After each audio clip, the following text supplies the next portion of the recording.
Welcome to Backpass with Ras, and this is your host Ras bringing to you a brand new episode. I hope you are all well, hale and hearty wherever you are listening and watching us. So, on this episode, we've got someone who is known for his endeavor and industry on the pitch. He was part of the team that won the 2004 Tiger Cup, and is also someone requested by our listeners and our viewers. It's none other than Mr. Goh Tat Chuan. How are you doing, Tat Chuan? Hey Raj, it's been great. Thanks for having me in your show. My pleasure, and I hope the introduction was accurate. No complaints. I think I can make do with that introduction. As in times like this, I'm always good to hear that as and when people are still remember me. So been not involved in football for quite a while. I think I guess I leave some impression in the days where I'm playing football. Yeah. In the Singapore scene. Yeah. That's exactly why we called you, because it was by popular request. Well, okay. I would do my You did best leave an impact on people's minds. That's very very nice to know. So obviously it tells me that I've done something good in the past. But yeah, so happy to be back in the local scene and see what I can enrich your audience. And obviously you have done quite have a good following in terms of the local scene here. So I've watched some of your episode and well done for all the work that you have done and create the local buzz in the local scene. Thank you, and my pleasure. So, Tat Chuan, I think this question, a lot of people will be wondering, what have you been up to post-retirement? Well, I started playing football at a very young age. I mean, when I went in primary school, obviously I loved the game. It was almost a football during recess time. No need to go for any meals, just football all the way. And since primary school, I think it's primary one, primary three, I think that I would say maybe it's 8, 9 years old. I started playing, and since I've been playing that for almost 20 years, and at various level, and then eventually at the national level, which I'm very fortunate to be given that opportunity. And once I stopped playing football and retire, I totally unplug myself out of the scene because I really want to experience a life where where I'm not closely linked to the game itself. I just really want to test myself out there in a bit of a real industry rather than a very football centric, football bubble environment. So yeah, so I unplugged myself from the local football scene, and went into pursuing my career, and also develop. I mean, have a family set up. I've got 3 kids Nice. now, but at that time I only have one, and I think doing my part to make sure that that our fertility rate reach a reasonable level in the aging population here in Singapore. But yeah, so I'm really just focusing on building my career outside football and building up my family. Okay, what industry are you in?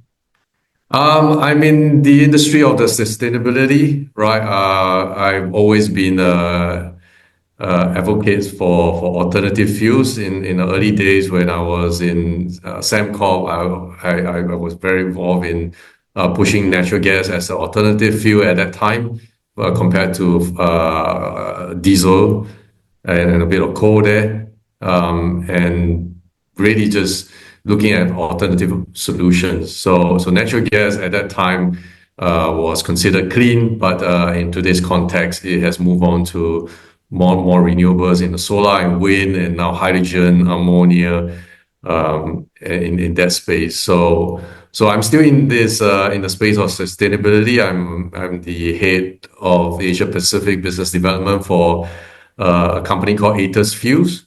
essentially looking at technology to produce sustainable aviation fuel for the aviation industry.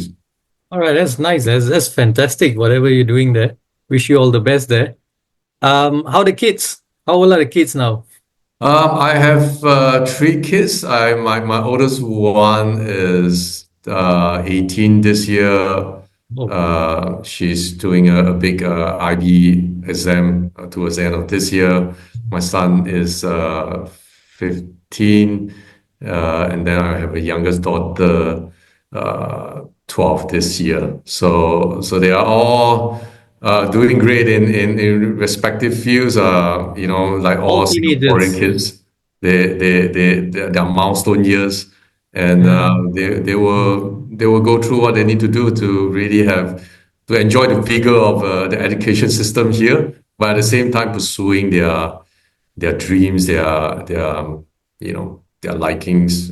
They will need to develop that as well. Anyone into football or sports in general? Yes, my eldest daughter, she's actually playing for the school, Oh, nice. and she's a late bloomer like I am. She's very active in towards the uh, towards the end of her secondary school days. She was basically asked to, join the school team because the school team did not have enough players. Okay. And strangely enough, she took a liking in the game, and she's been playing since then. So she's playing for the school now, in the IB school, and she's totally enjoying the game. Yeah, the other two kids are more of a tennis player Uh, than football, but it's okay. I think yeah, different stroke for different folks. yeah, So as long they are out there exercising, I'm totally fine with that. yeah. And your eldest daughter, does she play in the same position as you? I think she is a little bit more talented than I am. I'm a bit non-known. I mean, I know where I stand in the soccer pitch. I know I'm industrious. I'm not blessed with the best of skills. So I sort of made up for what I shot for, right? She's a little bit more talented on the forward front. She's able to score goals, definitely score more goals I than I ever did. So I guess yeah. So she's enjoying the game. That's the most important thing for me. Yeah, that's true. I wish you Yeah. all the best and all the kids as well that you've got. Going back to your formative years, where do you spend time growing up? Well, I'm just fortunate that I was brought up in the school where the soccer culture is quite strong and in the primary Okay. school level. Which Um, school is that?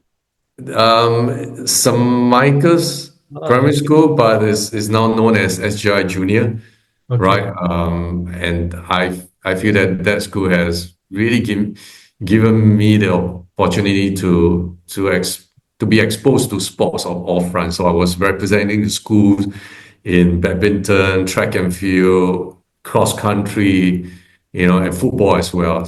But of course, of all the sports that I've been exposed to, I was particularly good in football.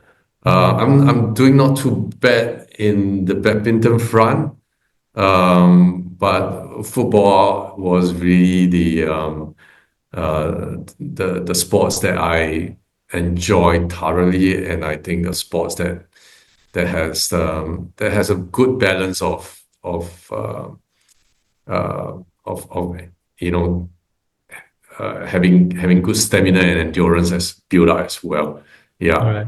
And I think it's probably one of the sports that my parents didn't want me to be involved in because there's a sports I probably get the most injuries, right? I'll come Uh, back with sprained ankles, broken wrists, dislocated elbows, mm, what have you, right? And that kind of injuries. But funny enough, that is the only sports that I really want to play.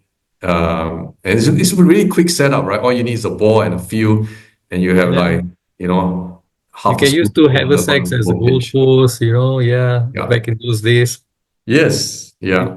Fields So, were free as well and plentiful. Yeah, yeah. That's all you need, right? You just need Yeah, a ball, you just need a couple of slippers to act as goalposts, yeah, and then that's all you need. true. Yeah. And at home, was it very academically driven? Was the emphasis a lot on academics? Yes, I think so. I think that in those days, parents are very focused on having their kids to be educated. And I got to thank them for them because I think this is an important aspect of my upbringing. Knowing that having a good education is essential not only from the longevity of your of a career, but also important for you to think logically. Because when you are educated, you are able to think very different proper choices in life. So, so I guess that's something that I got to thank, and I'm not, and I it was essentially a good academic results is a prerequisite for me to continue to pursue my sports. So that was a bit of Okay. So that's the uh, carrot then. yes.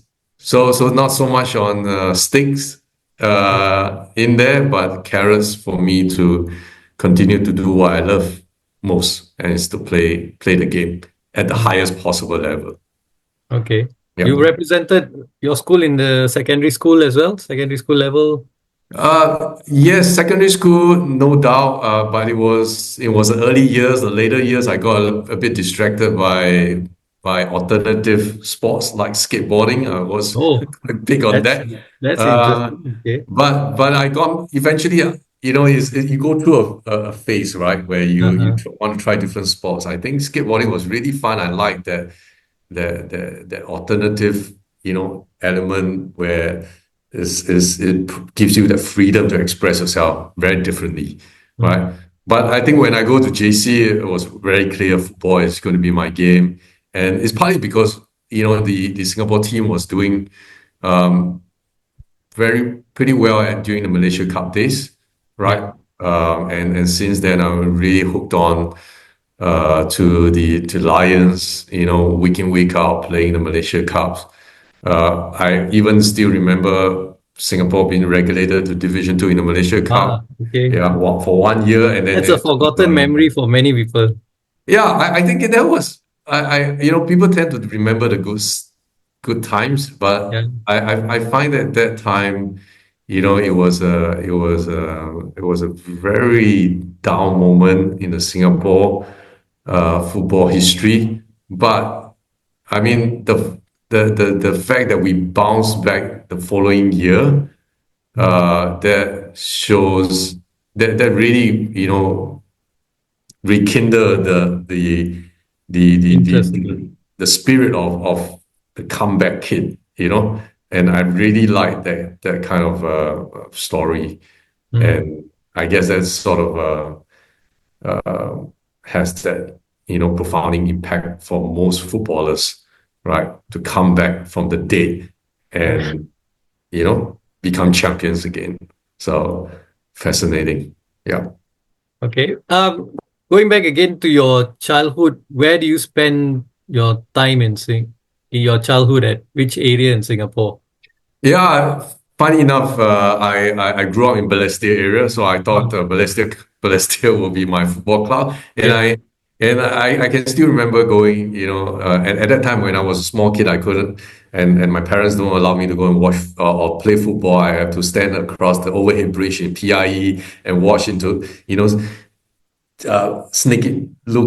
watch the match in the Toa Payoh Stadium where I Okay. can watch one of my favorite player, Hasib Haron, Ah, right, Goran, Marco. All these are players where I look at them and say, wow, these are great players. And at that time, there was a pretty decent crowd to watch, the local league.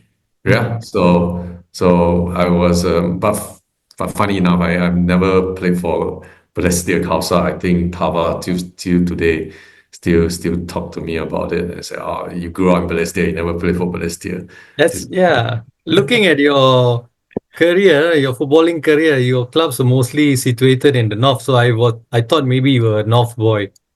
No, actually, I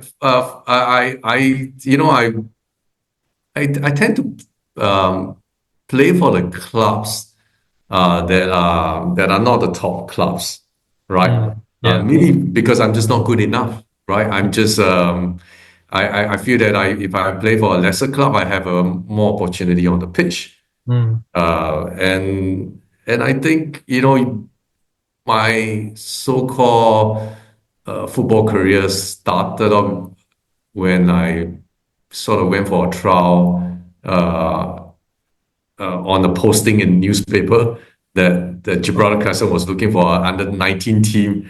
And I still remember going to train regularly at Yishun Ring Road. So I may look like I'm from there, but I think I was a Celestial boy who takes MRT for every training to Yishun to train with Gibraltar Crescent. okay. Yeah.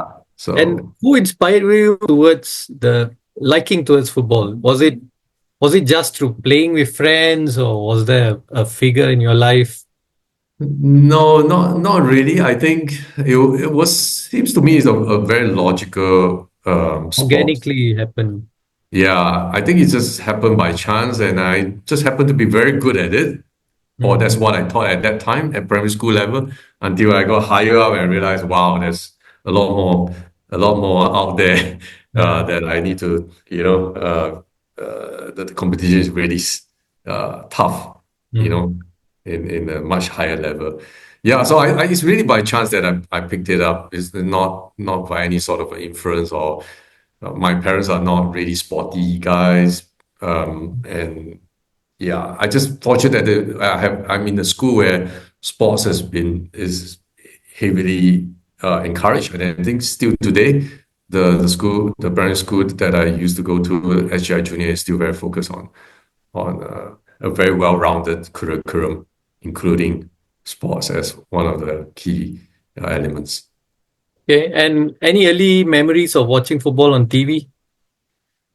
You didn't get much, I know. Not watching on TV, but listening on radios. I have Listening on very fond radio. memories of that. I remember during the Malaysia Cup days, Mm, listening to the commentary during the Malaysia Cup days. That is just so that leaves an impression with me. I mean, mm, that really tells me how passionate I am with regards to the game. So much so that you were just listening, and you have this.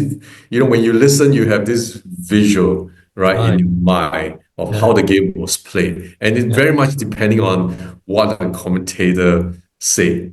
Yeah. During the Yeah. commentary. I have very vivid memory of that, and I think today I still just thinking about that whole moment. Just I mean just very heartwarming. Given today how accessible we are in terms of watching football, right? Yeah. There's no more excuses. Those days you got to be specifically tuned in, otherwise you miss a key action, Yeah. and just listening, right? Yeah. So, and of course, I think as the game evolved, the games get more telecasts on TV. Of course, there's no doubt about it. But football needs to be experienced, at the stadium. So Mm, I always, whenever there's a chance or whenever there is opportunity to be at the National Stadium to support the Lions, I would definitely, go out to okay. get my seat in there. Any favorite football club? Yeah, this question is always pops up, and I think it's always been my same answer. Right, I used to support Manchester United. It was one of Ah, the few football clubs that I got hooked on when there's during big league soccer every Sunday. yeah. Brian Moore talking about all the 80s footballs players. Mm, Brian Robson was probably one of the players that I draw inspiration in terms of his never say die attitude and his industrial nature of his yes. play. So I Yeah. pretty much model myself in the way he approached the game. Um, and And yeah, and I say I used to be is because I'm no longer a fan of Man U. Not because they're not doing well. It's just that I got the opportunity to play against them. When they came down to Singapore as a friendly, and I think Yeah. uh, Fabian Barthez did something that I didn't probably think there's a disrespect to the opponent where he play as outfield player rather than a goalkeeper. Uh, I I I just think that was just not a sporting gesture. Even though it's a friendly match, you still need to respect your opponent, despite the gulf of standards between both teams. Mm. You should not be you should not portray yourself this way. So I think since then I feel that uh, there's no better way to support uh, there's no way to support a team that doesn't respect an opponent Mm. correctly. Yeah. Okay. So now, no, you don't support any team at all. Now I will support the Lions through bad and good times. So that's what I do, and I'm a firm believer of supporting a team through thick and thin, and not a fair weather kind. I know it's difficult, but I think this is where true alliance or true loyalty lies. I mean, where your loyalty lies. So Okay. yeah. And now your athlete career, bring us through from the start to the end. Wow. My ex-league career has its ups and downs, but of course there are more ups than downs. So I'm quite thankful for that. I think the downside, I mean the downs of my ex-league career was essentially the initial years, right? So I'm a late bloomer. Yeah. I wasn't given an opportunity in Sembawang Rangers when Sembawang Rangers was one of the few clubs in the S League. Didn't get the chance that I should have, but it was okay. I went back to study, um, and I was in uni at that time, and Local I uni? was sorry. Local uni? Yeah, I was in Nanyang Technological Yeah. University, NTU, NTU. All right. and I have to commute um, between Jurong NTU FC. and Yishun, yeah, Khatib MRT, yeah, Yishun Stadium. So I will need to Yeah. to and fro to the location, but I wasn't given a chance to be on the pitch, right? I think it was a case where I think you know the clubs needs to achieve success to attract more sponsor. So Mm. I think the coach at that time went for the seasoned players. So didn't get a chance to be on the pitch. Got disillusioned by it, and I thought my career in the football scene is really over. Mm. Um, and then I went back to study, and then came the next year I came back, legs being itchy, and I know through a friend got to know Jurong Football Club, and I remember that time was coached by a uh, Scottish coach. It was coached by a Scottish coach called Jimmy Pearson. I still remember his name, and he gave me a fairly good amount of time on the pitch, which I appreciate and enjoy it. But my so-called career really takes off when Jurong Football Club was moved into Jurong East Stadium, where it was coached by V. Sundramoorthy. Okay. And V. Sundramoorthy essentially is the one that gives me or he gives me the belief that I can be a decent footballer. Mm. So, but of course, I could see that he take certain risks. He will put me at right back, right? I'm not saying that right back is the least important position, but I think in terms of risk management, I think if you could still rectify if by exposing a young talent on the right back. So I think within a couple of matches, I'm able to show to him that I'm hardworking.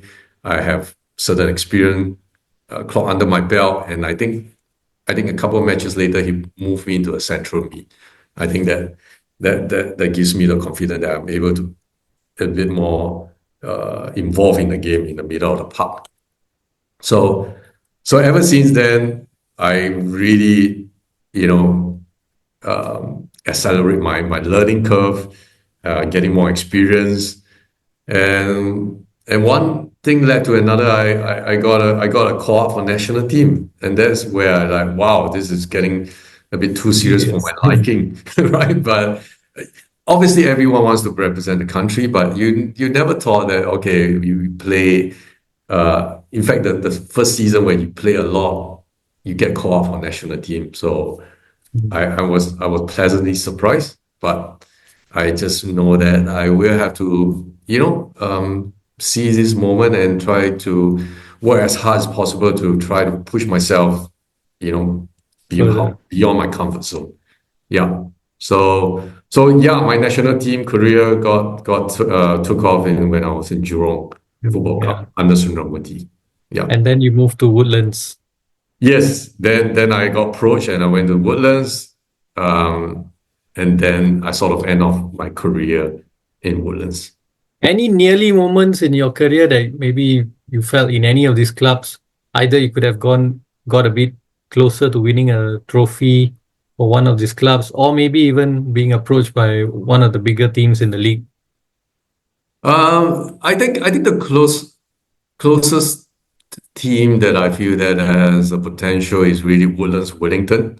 Uh, Mm. it was it was bankrolled by Samcorp at that time, and I think they brought in a very experienced, a very passionate management team to try to bring Woodlands Wellington to its glory days. As we probably know, in the early days of S League, it's always Geylang International and Woodlands Wellington. It's a bit like Fandi versus Sundram kind of Mm. a nice rivalry there. So I never thought I would want to move to any club. So I'm not a person who will jump club uh, for the sake of winning titles, or for that matter. I always like to be the underdogs, and I also like to be loyal to a particular club who has given me the opportunity to be the person that I want, to be the player that I can be. Yeah. So And the best moment in your club career? I guess it will be the Singapore Cup final, where we play against Home United. Mm. Uh, and yeah, and I think, but it was unfortunate we lost the game. We lost in the final, but that's to me in terms of my club achievement. That's as far as I go. So it's a runners up in the Singapore Cup, right? Mm. But I guess I I I, I I think in terms of the achievement, I think I achieved a lot more than just winning the medals. The game has provided me, you know, plenty of opportunity to go beyond the game itself. So I am heavily appreciative of that, and that's why I sort of serve my time now as much as I can in the Any club. examples of what you were saying, going beyond the game? Yeah, so I think football transcend all ages and all race, languages, backgrounds, interests. It's quite interesting that you can really strike a football topic with almost anyone. Yeah. They at least know the game, right? But whether how involved they are is a different story. But where I am today in terms of in the energy space, I a lot got to own to Samcorp, Mm. because Samcorp was the sponsor of Woodlands Wellington towards the end of my career, and because Samcorp was involved in the football club, I have that opportunity to expose or present myself the desire to join the energy market, right?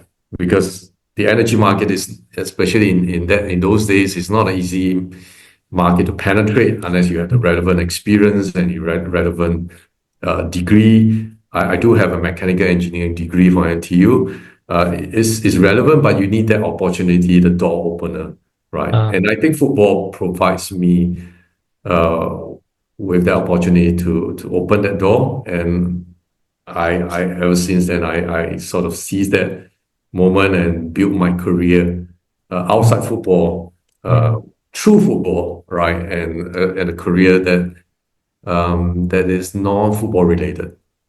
Yeah, okay. so I'm extremely grateful for that. All right. In the early years of your time in the Yes League, were there any players that you learned of? Anyone took you under his wings and taught you a bit? Um, I I joined. I mean, during the Jurong Football Club days, obviously Sundram was the player that I look up to. Mm, I'm still very amazed of what he can do on the pitch, right? It's just magical, right? Given that he was at he at the age reaching where his I end think of he's his career. retiring. Yeah. It's just it's just amazing to see how a person with that kind of talent and to be playing on the same pitch as him. I'm still very grateful for that to be Mm, on that. Um, I mean I don't really model so much in terms of a specific player, but I mm, always try to pick out the good side of of a variety of players, right? And the good thing is that when Sundram puts me in the um, defensive midfielder for the club, so defensive midfielder means when you play against is the offensive player, and typically yes. is the best player of the other team, The right? playmaker. Yeah, and you know is you get a good sense of the gulf of talent between between my and them, my ability and them. But Mm, it's just so uh, I feel I learn a lot from some of these players in terms of how they play on the pitch and how they conduct themselves outside the pitch and how the mind games are played on the pitch, mm, right? Where certain players are just, they have certain skills and they have certain mind strategy that they want to play against you. So I find that quite interesting because you were taught that what you see on the pitch is the skill set, but there's a lot going on the pitch uh, in terms of playing up your mind. Yeah. So I Can you guess that name has can trained you me name these quite. players? Sorry. Can you name these players?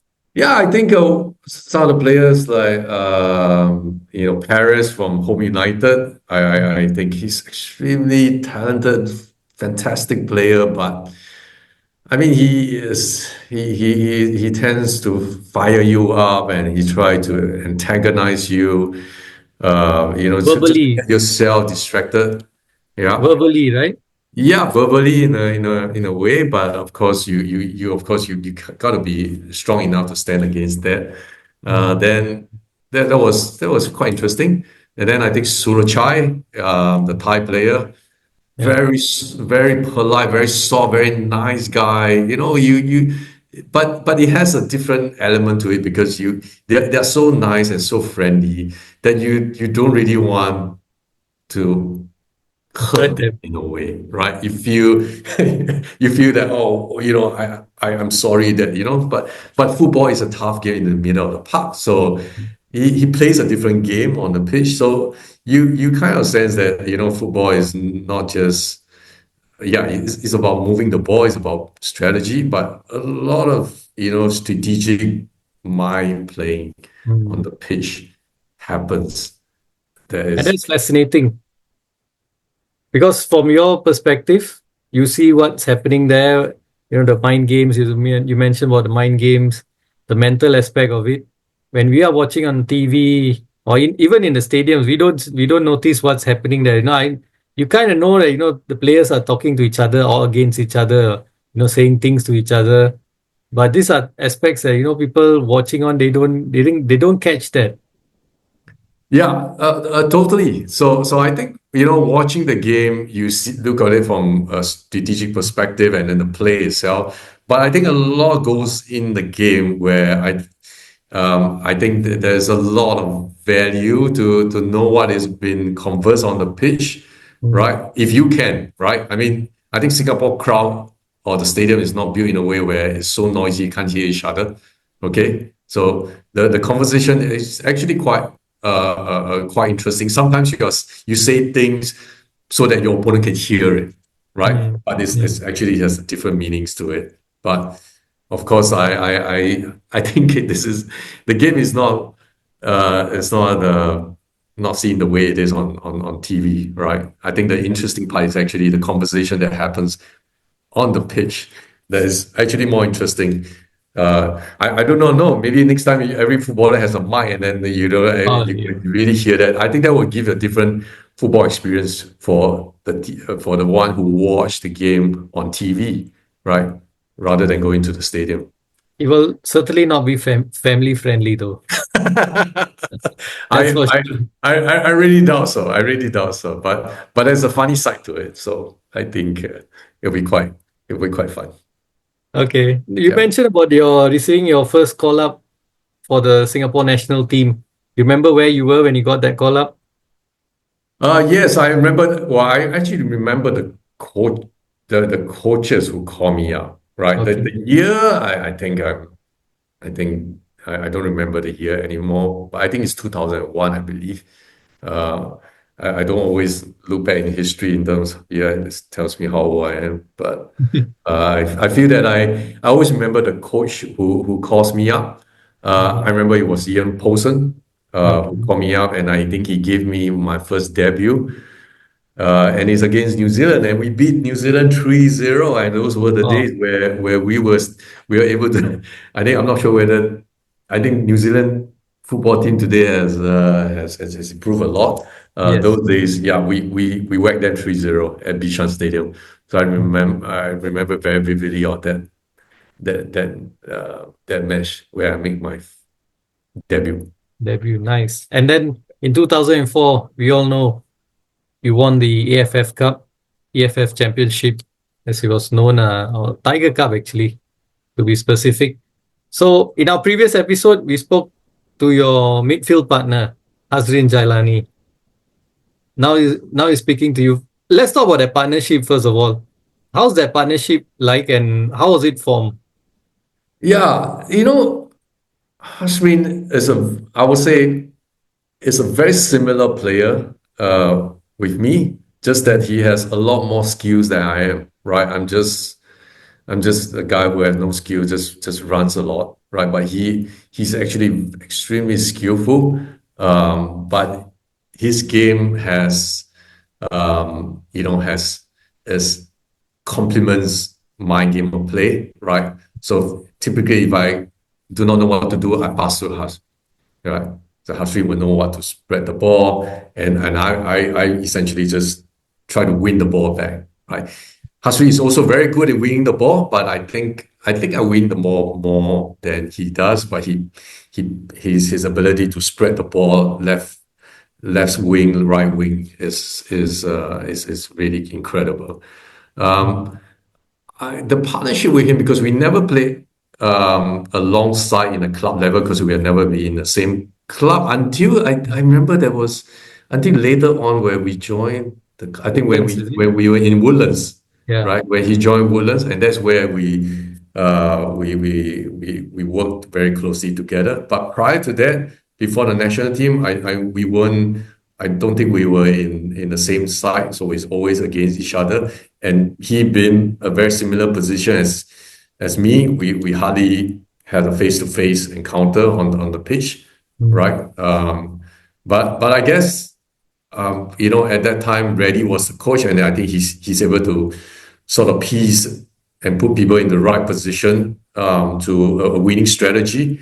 At that time, we have Timmy Dixon on the left, right? We have Ridwan on the right. So we have very quick wingers. So not so much needed in the middle, but to create a very strong foundation Mm. to protect the back line and to really utilize the wings to go down to support the attack for Agu and for Indra to pop in those goals. Yeah. Okay. And Hazrin mentioned that he was actually initially not in the squad. He was a late comer in that squad. So before his introduction into the squad for this tournament, who was your midfield partner then? Wow. I think I don't remember very vividly. Um, who was it? I don't remember. I can't remember who that is. I think it was toying a few some of the you know Different partnerships. yeah, different partnership. But I all I can remember is that partnership with Hasrin really takes off because we are able to strike that right understanding in the middle of the pitch, right? Because I think it all boils down to the coach wisdom to put different strengths and counter weaknesses with talents, a limited pool of talents that he got. So yeah, I don't think there's anyone specific that I remember vividly. Okay.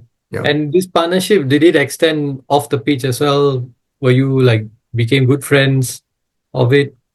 Yes. So I think Hasrin, we and we have a telepathic kind of understanding on the pitch because we are very similar, but he's more skillful in that sense. So I think he was together with me in Woodlands, Wellington. Mm. I think we really enjoy a good time playing the league together. So I feel that has helped us to form a formidable side in the S League. Yeah. So yeah, that's what I feel that partnership with him is quite fruitful for both of us. Okay. And on the tournament itself, what were some of the challenges you face as a team leading up to victory in the end? You mean that you're talking about the Tiger Cup Yeah, to Tiger Cup yeah. 2004. I think the campaign started off with us being not expected to progress, right? It wasn't a team that I think that people expected much. And at that time, I think Reddy was new, and I think he's trying to uh, has a new take on how the team should play. Mm. Um, Now I remember who is the one that is playing in front of me in terms of that combination. It's actually Shari Ishak. Okay. Right. So Shari is a bit. Shari is a very talented, skillful player, right? Mm. So both of us, just Hasri and myself, was essentially form that triangle to support him to penetrate into the offensive side of things, right? Mm. So and I think the challenge it wasn't so much a challenge because we went into the tournament without expecting anything, and I think that helps, particularly the younger players, to come in and just show what they got, and I think Reddy is able to bring in, exposing them to a level where I feel that it poses problems for our opponents. So I think it was a good mix of seasoned players and new talents, which of course bring a different breath to the team. And yet you did actually quite well. You got Alam Shah as well scoring the goals, Indra Shadan. Quite a formidable lineup. Yeah, I think Along, as we call him, right? He's really a guy. He's like a fox in the box kind. He knows when to make that run. He knows when to make that jump. He knows when to get into position to score the goals. So I think in terms of the upfront three, it was really Agu, Indra, and Along in Mm. that space. So up to how Coach Reddy wants to position and strategize in each game. Um, I think yeah. So they each of them has their attributes, and each of them has the ability to um, create confusion in the defense line. So I'm just happy that I when I get the ball, I sort of pass to them, and they sort of do the magic. Yeah. Mm. So against the odds, underdogs winning the championship, then a fairy tale story. Yes, you know, in tournament like this, you don't start well and then you end off well. It's really nice, but you know, in this kind of tournament where it's very intense, you play a lot of matches in a couple of weeks, Mm.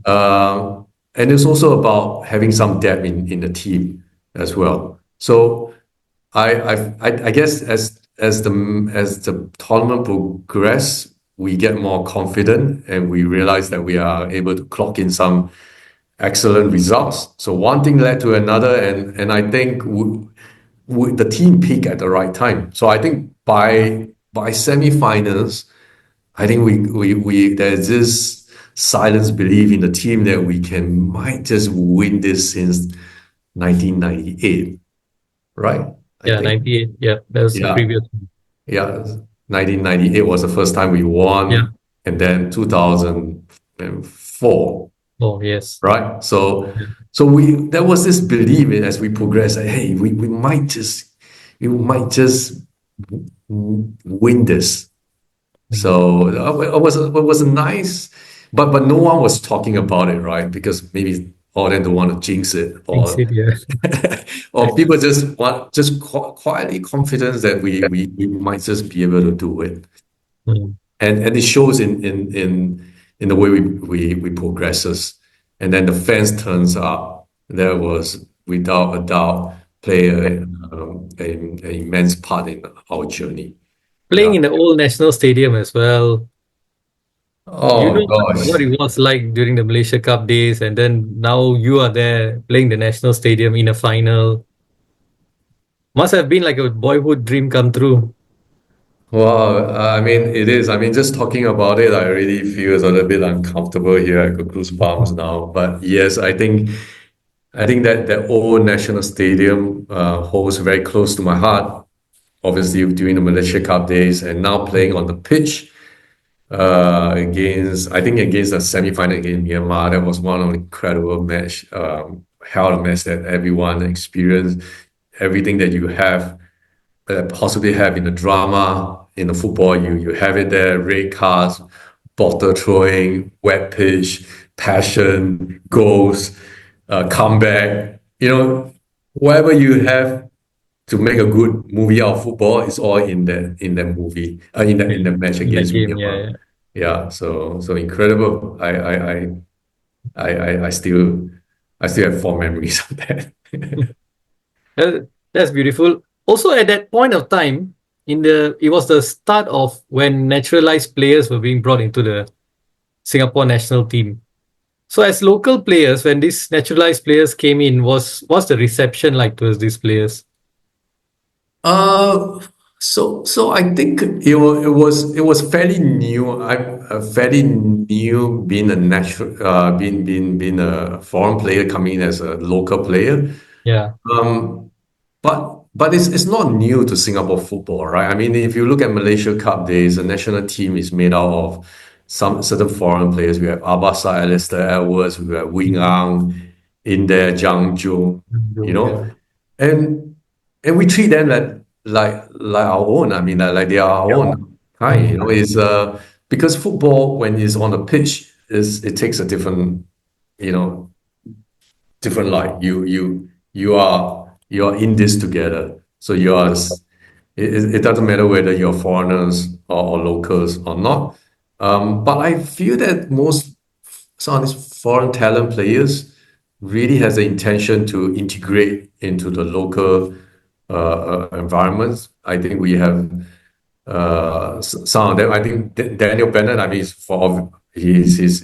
I mean, yeah. to me, he's not really a foreign talent. He's Virtually Singaporean as yeah, well. he's Been Singaporean here. from day one Yeah. already. But it's just that he is. he has a different passport at that time. But I guess we've there is I think there's not much of a difference. They're just a player to Mm. us. So we try to make them feel as comfortable as possible. Yeah. Okay. And unfortunately, there was a bit of a falling out between you and Reddy. What happened?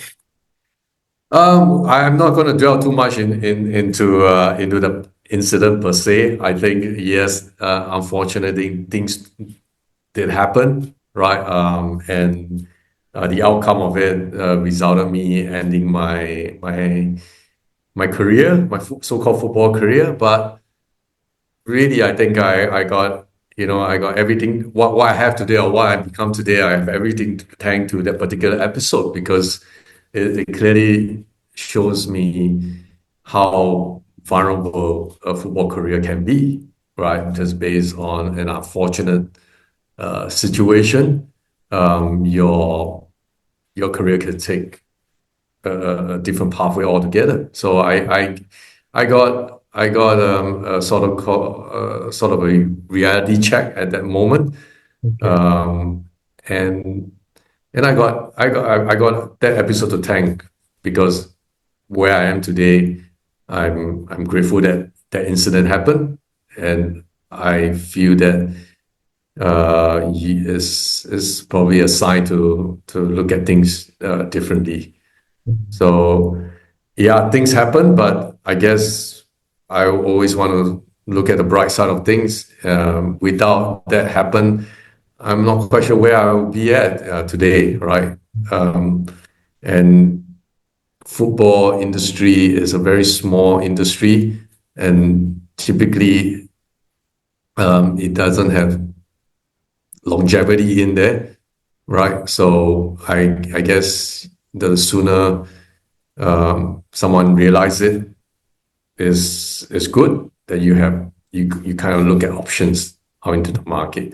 And I'm just fortunate I have that option to look at other career pathways.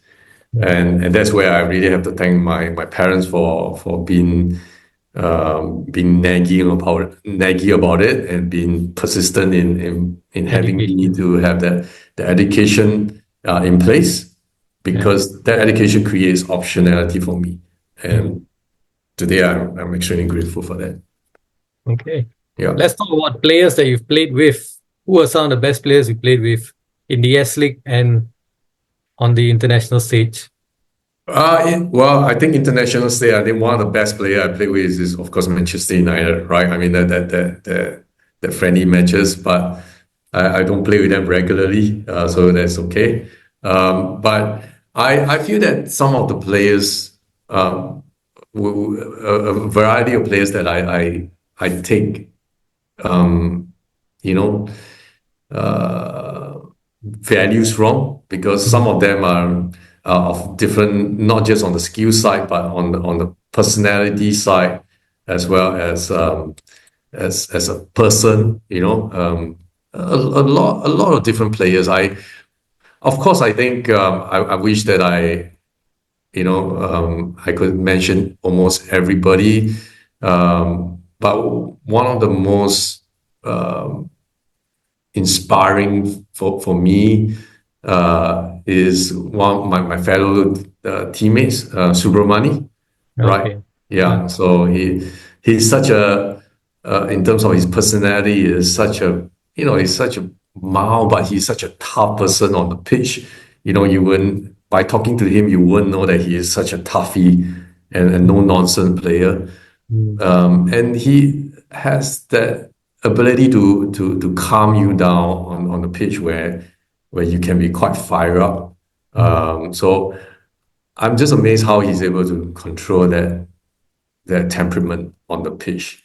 So when I want to flare up and I looked at him and say, okay, money can calm down and still be tough. So can I, right? Okay. So that is one person. And I think in terms of leadership, I look to AD Iskandar a lot. AD is as a captain of the team, he's able to bring the team together and really channel everyone's thoughts into a common goal, and I think he has the ability to also communicate the team morale, the team feelings to the team manager as well as the coach. I mean, that itself is actually a huge asset because you really need to get the management support for the team to also highlight some of the problems the team may encounter.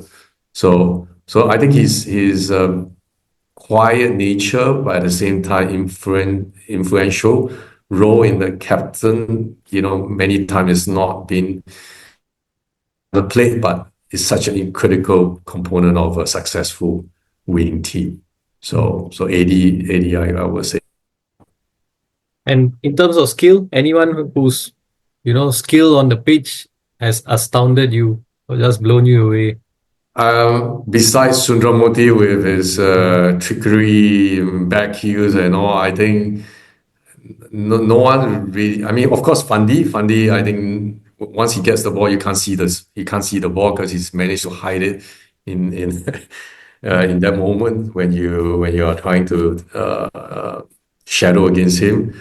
Being in a defensive midfielder, you don't really think, yeah, I'm not there to in awe of your opponent's skills, right? I think you just want to get your job done. And for me, going to a match, you know, having that play out in a game, you don't really see the beauty of it, but because my role is to really destroy that.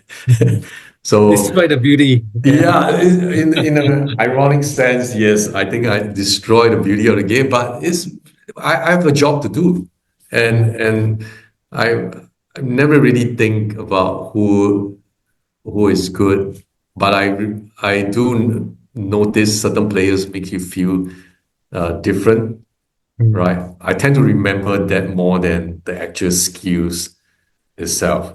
The Okay. skill set, I guess, is something that I have to watch it to remember it. So it's more Okay. of a spectator perspective. But for me, skillful or not skillful, my job is to hacker you and not you being skillful. So I don't get to see the skill set of the skillful side of them. So I wouldn't know. Yeah. And how is it like coming up against Manchester United's midfielders? I think they are from a different planet. I After the game, I I sort of tell myself that, wow, to reach that level, I think it's not only that you need to work extremely hard, you need to have God-given talent, right? I think some of these players are born with such capabilities, abilities to execute that. But of course, it doesn't come as it is. They will need to work hard as well to maintain Yeah. it. Yeah. So I playing with them, just really tells me is almost, I won't say impossible, but it's just huge difference. I mean, you literally can't touch them, Mm. right? Because they are so fast off the ball. You know, their off the ball running is just incredible. You can't touch them literally, Mm. right? Before you run towards them and touch them, the ball is already off their feet. Oh, They're already somewhere else. So they're at least, I think, 2, 3 steps ahead of most play. So incredible stuff. you're left chasing shadows then. Yeah, I think that's where the phrase comes from. Coaches, who are some of the best coaches you worked under? I gotta be biased here. I think Sundram to me, I mean, he started off as a player coach, and then I think he was building up his career credentials.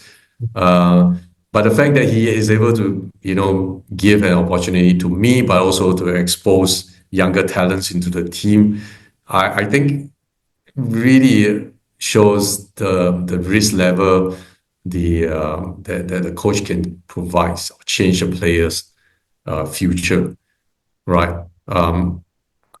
I think in terms of tactics, Reddy is probably one of the most tactical coach I ever encountered. He has the ability to expose the opponent's weaknesses Uh, by using the limited pool of talent that he has. So he's able to see each player's attributes, their strengths and their weaknesses, and he's able to piece that together. And more importantly, bring everybody for a common goal. So I think technically, I think he's one of the most advanced coaches that I work with. Anyone you didn't get along with? Sorry? Anyone you didn't get along with? Uh, in the national team, Generally, in your career, any coaches? I would say I don't get along. I just don't think that Difference of opinion. our goals weren't aligned. I would just put it that Right. way, right? I Okay. think it's due to circumstances. I guess you know. I mean, in the early days where I thought I should be given a chance in the S League to play, but obviously the coach has different priorities. They need to win Mm. matches, and we so putting you into the team wasn't their priorities. So I Mm. think I won't say I don't get along with them, but I just didn't get the opportunity. So that's how things are. So I think I will say early part of my athlete career is probably the period where I didn't really get along with some of the coaches. Who were the coach there? Who was the coach there? I I think it was Tembe. Yo Tembe, I think. Yeah, Okay. I think he's no longer in the football scene, but he was one of the few local coaches at that time, in charge of Sambal Rangers. Yeah, Okay. yeah. And the toughest opponent you have faced in the S League and with the national team? I think the toughest one that I play against is Paris and Suchai. These two are incredible players, extremely experienced, very difficult to play against them. They are equally fit, and they are strong, they're fit. Very difficult to play against them. National team play. Um, I think the regional teams. I think Thailand. I think there's. I don't remember the players, but I think as a game itself, As a team, I think yeah. As a yeah, team, I as a think they team, would do. Yeah. Thailand is quite difficult, and most Middle Eastern team. We do Okay. get a fair chance to play against Oman or Bahrain, during some of the qualifiers. Mm. They are extremely, quick on the ball and off the ball, and And uh, strong. yeah, and they're very strong. So I feel that there's a lot that we could learn from them, but this is yeah, very difficult to play against them because they tend to keep the ball in possession and Mm. they don't lose the ball uh, Mm. easily. And I think the most I would say the toughest was I think against Japan national team. Wow, Oh, that to me is another another game where you are in awe, right, at the end of the game to see how, in terms of the possession percentage, I think the Japanese are so quick in crowding you the minute they lose the ball. So the transition of being offensive to defensive is so quick that mm. you really have no time to take a peek of where you're going to pass next. So you really need to have a sense of mind when what to do before the ball comes to you. Right. So yeah. So I think playing against Japan in Saitama Stadium, that was quite a frightening experience. And at that time, these Japanese players were already playing in Europe, right? Yes. So I think people like Nakata and all the kind Ono, of Shinji yeah Ono. yeah very technically very gifted, very strong, um, and wow, having to absorb the whole Saitama experience, I think that's quite memorable for me. Yeah, Mm, but I not think frightening, but it's just very memorable. yeah, exactly. And Which S League team do you think was really strong, really tough to play against? in my days, Home United. So Mm, they have Indra Shada, and I think you have Lionel Lewis, yeah. yeah, in goal, Subramani, Iskandar in the back line. And then you have Perez, you have Suchai in there, and then you have what was the Thai players? The Thai left legger, I think. I can't Was it remember. Suti? Suki, yeah, that's correct. Yeah. And then you have Emma Gonçalves, right? So the team is just is like the Real Madrid of that time. Singapore. It's like all the best players are there. Mm. So yeah, and we lost to them in the Singapore Cup final, and I still um, can't forgive them for that. But yeah, yes. The toughest ground you've played in, most intimidating.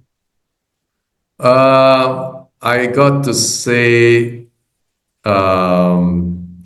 what is the stadium in Indonesia? Oh, Bung Karno. No, no, not the. I think the previous one, their national stadium. Oh man, the 100,000 crowd stadium.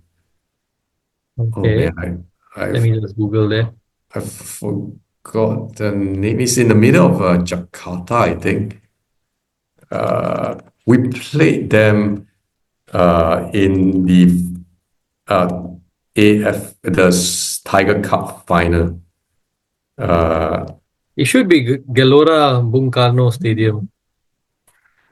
uh, no, actually, He has no. been there for the longest time, actually, from the 1960s. Let me check. Oh man, this is testing my memory here. Uh, yes, correct. I think it was to Gelora Bung Karno Stadium. Yeah, that's the Yes, one. Yeah. yeah, that's the one. Yeah, the 100,000. That is the most intimidating stadium I ever played in. Mm. And I remember going to the stadium and leaving the stadium 3 hours after the match. Oh, Yeah, I because understand. it was just a very hostile environment, Yeah. right? From the minute you arrived and the minute you were allowed to leave the stadium. Yeah. Mm. Now let's talk about your teammates before we Yeah. end the show. Funniest teammate that you've had. Funniest teammate, I gotta give it to this guy called John Wilkinson. Okay. I think he became Singaporean at one point, but he's Yeah. an English player that played for Woodlands. He's the joker on the pitch as well as joker in the dressing room. Mm. Always play his typical British, pranks, with all the players, and we always had a good laugh. Mm. You know, the funniest as well. Yeah. Okay. And also on that note, also on in the dressing room, with your background as a, I would say in footballing terms, you're one of the probably most highly educated players. I wouldn't say the rest are not, but I'm sure there'll be some others that could be similar. But it's not very common to get someone who is as educated as you. What do you face any difficulties gelling or getting to know others? Did Not others like you say, "Oh, this guy is too smart for us," or what, that kind of a not yeah, atmosphere? not ironically, no, I don't think so. I don't feel that I'm smarter. I mean, because once you're on the pitch, they are Everyone's smarter on the equal, is pitch, it? Yeah. right? So I think that's what matters on the pitch, that Mm. the results. I don't feel that just because I'm well educated means I'm smarter on the pitch. No, not really. I think it is I think there's the myth in there. So I think So we is a like the perception someone has of you coming in, maybe they know a bit about you that, oh, this guy's very smart or something, you know? no, well, at least I don't think it along the same Mm. wavelength. I I guess it's how you carry yourself as well, right? exactly. I think Yeah. it's very important, to at least, at least when I was playing, I always make an effort to engage, right, and try to understand their point of view. Mm. And I think that has allowed me to hone my skills around trying to, to a wider group, rather be extremely Yeah. versatile in carrying conversation to understand where the other person comes from, right? Rather than being self-contained, think that I'm smarter. I think it hasn't that thought, at least when I was brought up, was not ingrained in my mind, in Yeah. that sense. So it's very open, very Good. sharing jokes, right? Um, Understanding their jokes. I think that's also quite important. Picking up different languages as well. Yeah, I mean, Bit of I can understand, but I try to speak. But then if I sometimes make my mistake that the guy would make a joke at me, well, so be it, because that's how we yeah, learn, right? So yeah, I feel that that's the fun part of, in Singapore, where you can really just interact as much as possible with each other, mm, right? Of course, we share a lot jokes, some racy jokes, but we take it in a good light. Not quite sure whether if it isn't racy and naughty, I don't think it's a football I'm not quite sure dressing. whether today they still do that, but it's a good joke, but good racist jokes. I find that as long we are able to be comfortable to have that conversation and to Mm, joke around that is mm, actually quite. Uh, I feel that I'm in the era where we can do that. I'm not quite sure whether it can be accepted in today's norms. today, yeah, But yeah, correct. but I really think that really bonds the team together, that you are able to joke at each other and laugh at each other, Mm, and without having you know um, uh, consequences, right? That yeah, you're afraid that the other person may take issue on that, yeah. because we understand we are different, but we can still joke about it as such. We embrace the differences as well. Yes, exactly, and we are open about it. So Yeah, that's why I the differences, the stereotypes, playing it up. Yeah, correct. yeah. Okay, the teammate with the best fashion sense. uh, Best fashion set. I think our long is. I think he can be quite Oh, loud, and I can still remember him, trying odd things around. Yeah, I guess that's a bit like him, okay, on the pitch and off the pitch. all Yeah, right. I'm not quite sure about now though, but I think in those days, yeah, I think Along has a good fashion sense. Yeah. Okay. Best friends in football. Best friends in football, I think most of them are still best friends in the the winning Tiger Cup 2004. I think that team really has the team spirit, and I think today we are still in contact in the. Are you all in a WhatsApp group? Is there a WhatsApp group called Tiger Cup 2004? We have a chat group of the Tiger Cup and the Suzuki Cup in there, so I'm part of that group. Yeah. Okay. Are you Yes. involved in football today? So I'm a council member in Football Association of Singapore. Okay. So I'm trying to give back as much as I can. Mm. And as I think this is well known, as is a voluntary position. So basically, I volunteer my time to try to try to you know move point in the right direction. And that's how I've been involved so far in the game, in terms of players' welfare, scholarship, and as well as some members in the committee of referees, right? So yeah, try to be involved wherever I can to bring the game forward. Okay, that's Yeah. nice. And well, Singapore football, we know where it is today. I know you can't dwell too much on it or can't expand too much on it in terms of your opinion, but maybe very briefly just share what you think of where it is today. Why is it like that? Yeah, I let's let's face it this way. I mean, let's put it this way. I think we can be in a better position, right? Mm, I think the game is not, particularly in the Singapore context, is not where it should be, and I think the association recognize that, and we are taking steps to rectify the situation. Um, the football ecosystem is not something that can happen overnight, right? mm, It takes generations, right, for it to cultivate and to grow into to the vibrancy or to the ecosystem that you want to see. mm. But the good thing is that we recognize that there is certain Yeah. systematic issues, and we are trying to address that.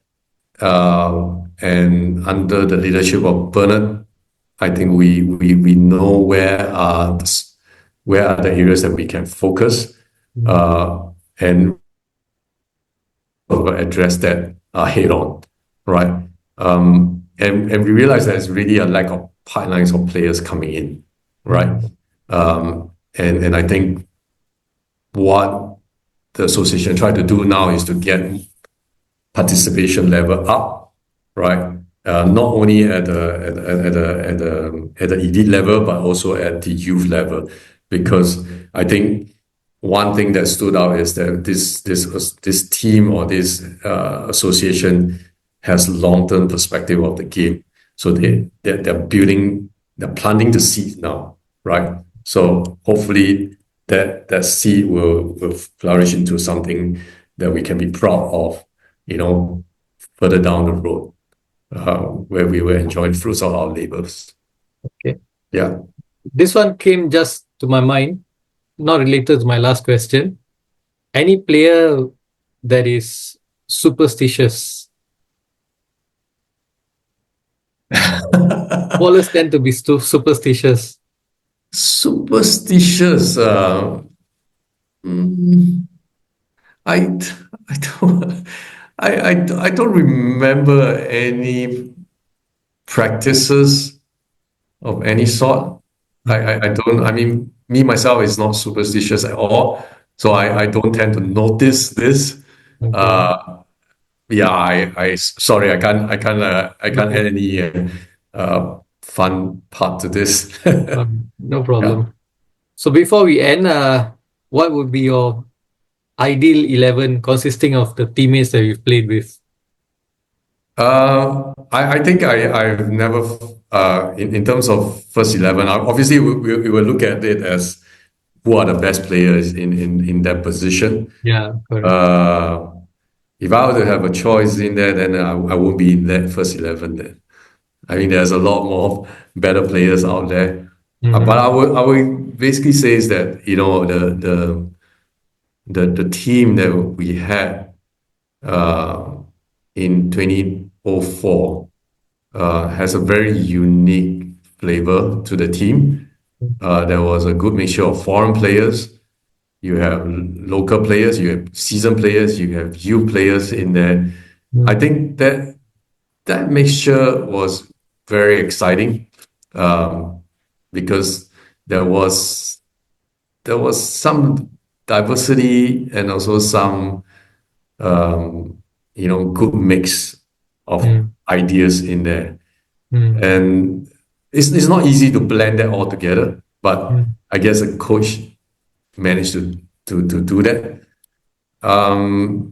Yeah, I think that to me, I can only speak from my experience. That there's, of course, different people have different way of looking at it. But my take on that kind of best 11 is the best friends, the best teammates that you can have, not necessarily the best skill in that position. Okay. Yeah, so we have that uniqueness in that team during that year because I'm also involved in a couple of years before that, Yeah. right? And after that, some changes. But I think that the Tiger Cup winning team is unique in that sense for me. Mm. So I will go with them as the best 11 friends that you can have in the team. Okay. All right.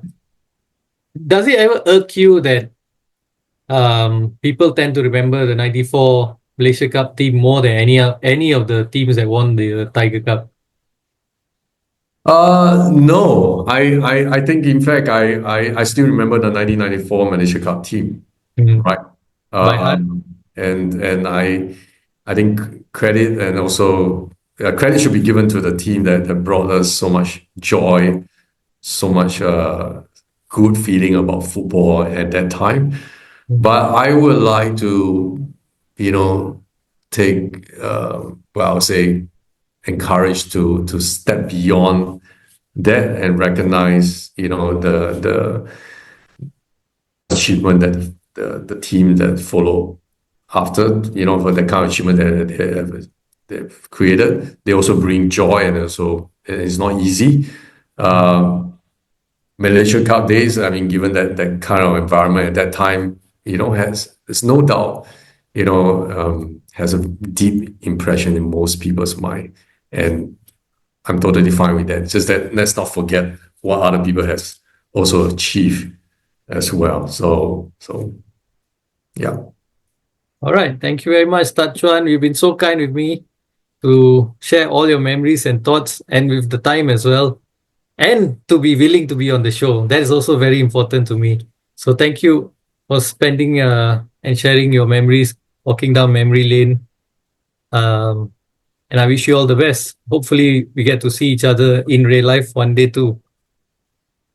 Thank you, Rush. Do what you can. I know you're doing your best and continue supporting local football. All right, sure, will do. To the listeners and viewers, remember to like, share, and subscribe this episode. Till we meet again. Ciao.